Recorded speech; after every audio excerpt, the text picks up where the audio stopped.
ముఖ్యమంత్రి శ్రీ రేవంత్ రెడ్డి గారికి, గౌరవ ఉప ముఖ్యమంత్రి మిత్రులు ఆత్మీయులు బట్టి విక్రమార్క గారికి, ఇతర దిగ్గజాలకి, ఆహ్వానితులకు ప్రతి ఒక్కరికి నా హృదయపూర్వక నమస్కారాలు. తెలుగులో మాట్లాడడం కొంచెం చేంజ్ ఉంది కదా మీ చెవులకి. So let me have the privilege talking our mother tongue. ఇక్కడ మీ అందరికీ అనిపించవచ్చు, ఇక్కడ ఉన్నటువంటి ఆహ్వానితుల్లో చీఫ్ గెస్ట్ ఒక్కొక్కళ్ళు ఒక్కొక్క రంగానికి సంబంధించిన వాళ్ళు, ఫైనాన్స్ రంగానికి సంబంధించిన వాళ్ళు, అలాగే మాజీ గవర్నర్ ఆర్బీఐ సుబ్బారావు గారు, అలాగే ఇతర ఫైనాన్స్ వ్యక్తులు, అలాగే ఆటోమొబైల్ దిగ్గజం మహేందర్ గారు, ఇంతమంది ఉండగా వీళ్ళల్లో చిరంజీవి ఏమిటి సినిమావాడు అనే భావం మీకు ఉండొచ్చు. మీకు కదా, నాకే ఉంది. అది నేను ఎంతో ఇక్కడ ఫిట్ అవుతాను అని నాకే అనిపించచ్చు. కానీ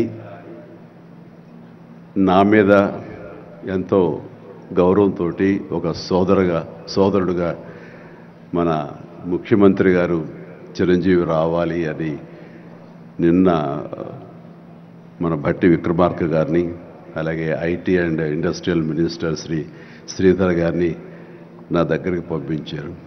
సరిగ్గా వాళ్ళు వచ్చే సమయానికి నేను ఏ పొజిషన్లో ఉన్నాను తెలుసా అండి?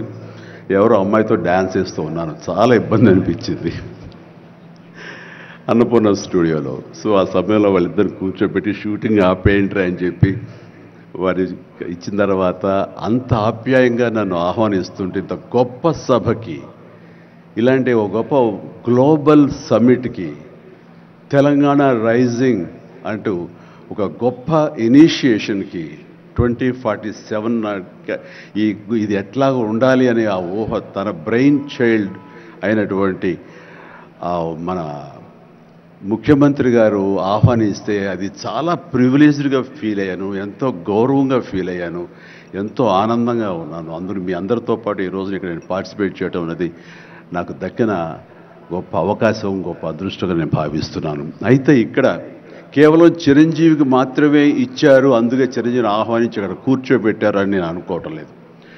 ఇది రేవంత్ రెడ్డి గారికి సినిమా పరిశ్రమ మీద ఉన్నటువంటి గౌరవం, సినిమాల ఇంపాక్ట్ ఈ సొసైటీలో ఎలాగ ఉంటుందో బాగా తెలిసిన వ్యక్తిగా వాళ్ళందరి తరపున ఒక వ్యక్తి ఉండాలి కాబట్టి చిరంజీవిని ఆహ్వానించారని మాత్రమే అనుకుంటున్నాను. ఈరోజు నేను ఒక చిరంజీవిగా రాలేదు, చిత్ర పరిశ్రమ తరపున ఒక ఏజెంట్గా, వాళ్ళ రిప్రజెంటేటివ్గా నేను ఈ రోజున వచ్చాను, ఇక్కడ ఆహ్వానించబడ్డాను.